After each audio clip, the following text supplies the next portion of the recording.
and of Green Gables. Chapter 10. Anne's Apology. Marilla said nothing to Matthew about the affair that evening, but when it proved still refractory the next morning an explanation had to be made to account for her absence from the breakfast table.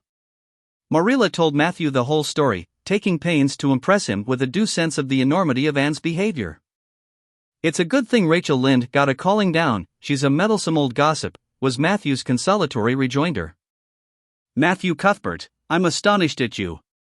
You know that Anne's behavior was dreadful, and yet you take her part. I suppose you'll be saying next thing that she oughtn't to be punished at all." "Well now, no, not exactly," said Matthew uneasily. "I reckon she ought to be punished a little. But don't be too hard on her, Marilla. Recollect she hasn't ever had anyone to teach her right. You're going to give her something to eat, aren't you?" "When did you ever hear of me starving people into good behavior?" demanded Marilla indignantly. "She'll have her meals regular, and I'll carry them up to her myself. But she'll stay up there until she's willing to apologize to Mrs. Lynde, and that's final, Matthew." Breakfast, dinner, and supper were very silent meals, for Anne still remained obdurate. After each meal Marilla carried a well-filled tray to the east gable and brought it down later on not noticeably depleted. Matthew eyed its last descent with a troubled eye. Hadn't eaten anything at all? When Marilla went out that evening to bring the cows from the back pasture, Matthew, who had been hanging about the barns and watching, slipped into the house with the air of a burglar and crept upstairs. As a general thing Matthew gravitated between the kitchen and the little bedroom off the hall where he slept. Once in a while he ventured uncomfortably into the parlor or sitting room when the minister came to tea. But he had never been upstairs in his own house since the spring he helped Marilla paper the spare bedroom, and that was 4 years ago. He tiptoed along the hall and stood for several minutes outside the door of the east gable before he summoned courage to tap on it with his fingers and then opened the door to peep in. And was sitting on the yellow chair by the window gazing mournfully out into the garden. Very small and unhappy she looked, and Matthew's heart smote him. He softly closed the door and tiptoed over to her. "Anne," he whispered, as if afraid of being overheard, "how are you making it, Anne?" Anne smiled wanly. "Pretty well. I imagine a good deal, and that helps to pass the time. Of course, it's rather lonesome. But then, I may as well get used to that." And smiled again, bravely facing the long years of solitary imprisonment before her. Matthew recollected that he must say what he had come to say without loss of time, lest Marilla return prematurely. "Well now, Anne, don't you think you'd better do it and have it over with?" he whispered. "It'll have to be done sooner or later, you know, for Marilla's a dreadful determined woman, dreadful determined, Anne. Do it right off, I say, and have it over." "Do you mean apologize to Mrs. Lynde?"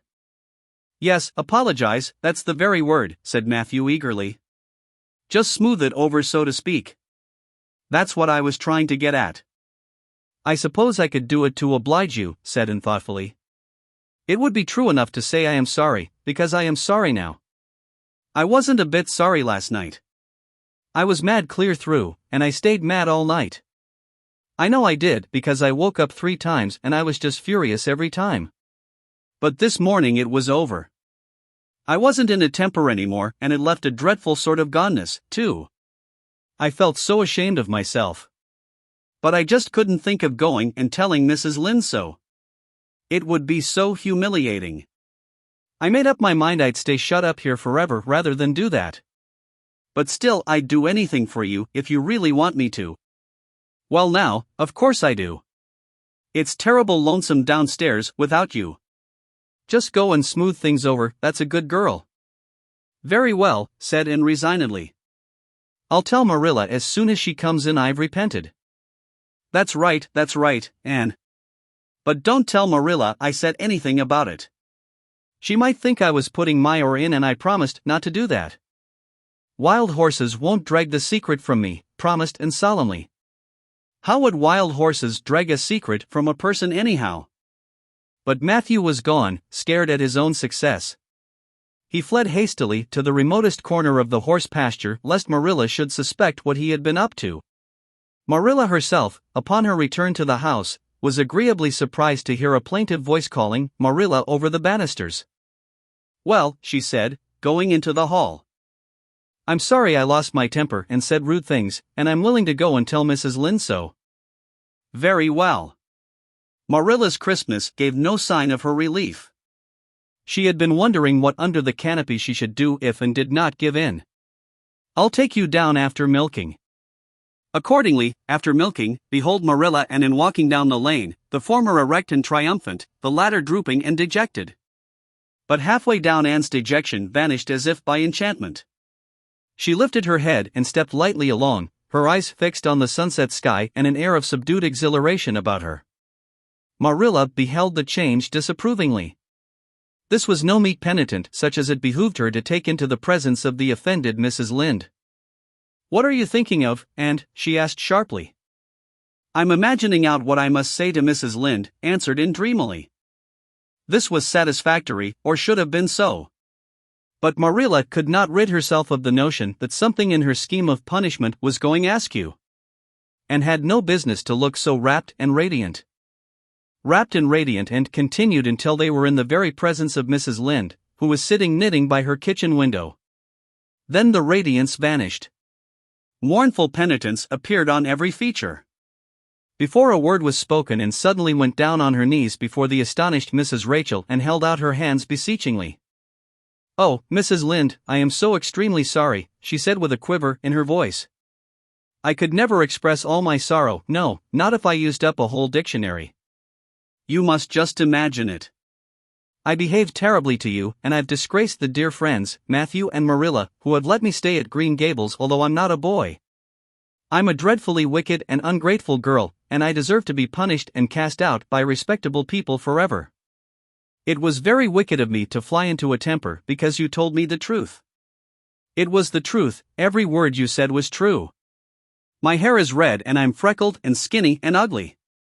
What I said to you is true, too, but I shouldn't have said it. Oh, Mrs. Lynde, please, please, forgive me. If you refuse, it will be a lifelong sorrow on a poor little orphan girl, would you, even if she had a dreadful temper? Oh, I am sure you wouldn't. Please say you forgive me, Mrs. Lynde. And clasped her hands together, bowed her head, and waited for the word of judgment. There was no mistaking her sincerity, it breathed in every tone of her voice. Both Marilla and Mrs. Lynde recognized its unmistakable ring. But the former understood in dismay that Anne was actually enjoying her valley of humiliation, was reveling in the thoroughness of her abasement. Where was the wholesome punishment upon which she, Marilla, had plumed herself?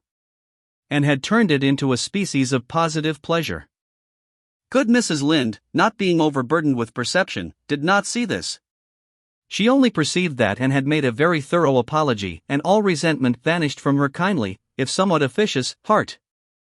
There, get up, child, she said heartily. Of course I forgive you. I guess I was a little too hard on you, anyway. But I'm such an outspoken person. You just mustn't mind me, that's what.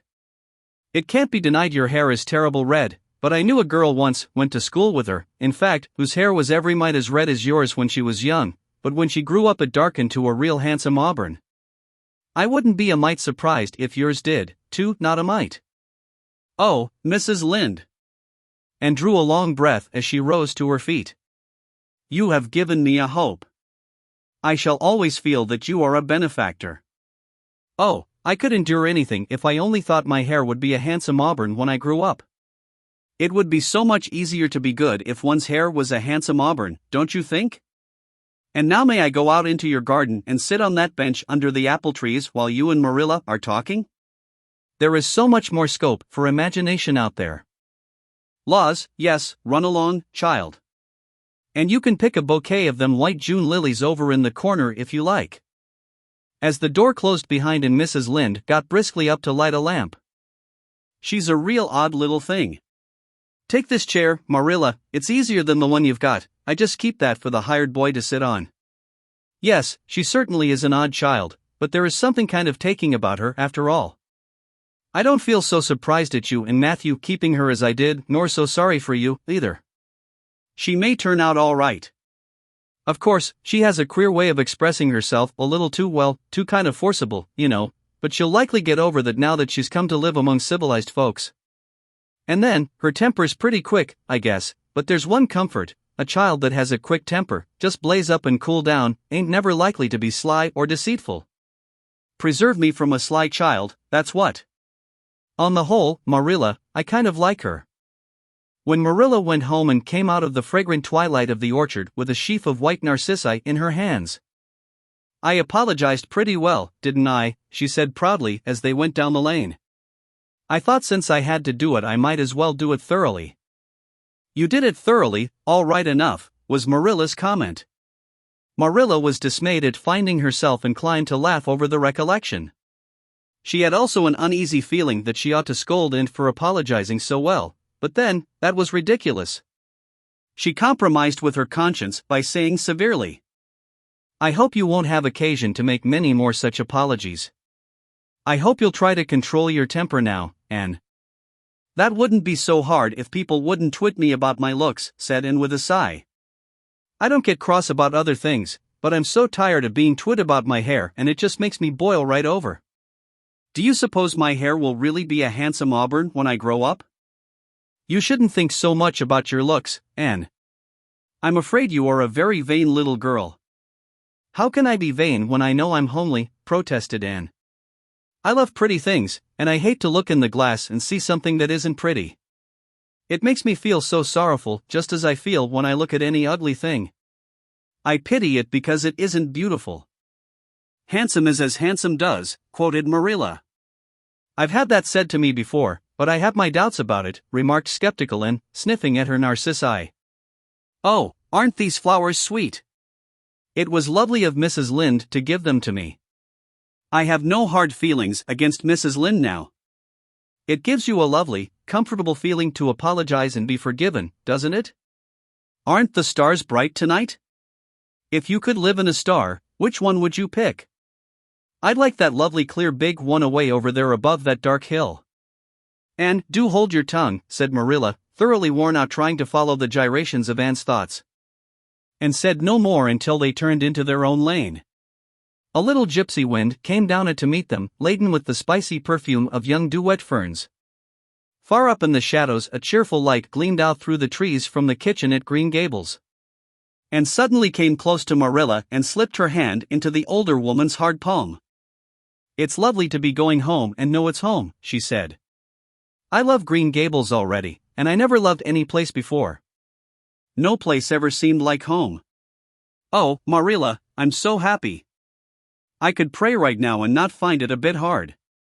Something warm and pleasant welled up in Marilla's heart at touch of that thin little hand in her own, a throb of the maternity she had missed, perhaps. Its very unaccustomedness and sweetness disturbed her. She hastened to restore her sensations to their normal calm by inculcating a moral. If you'll be a good girl, you'll always be happy, Anne. And you should never find it hard to say your prayers. Saying one's prayers isn't exactly the same thing as praying, said Anne meditatively. But I'm going to imagine that I'm the wind that is blowing up there in those treetops. When I get tired of the trees I'll imagine I'm gently waving down here in the ferns, and then I'll fly over to Mrs. Lynde's garden and set the flowers dancing, and then I'll go with one great swoop over the clover field, and then I'll blow over the lake of shining waters and ripple it all up into little sparkling waves. Oh, there's so much scope for imagination in a wind.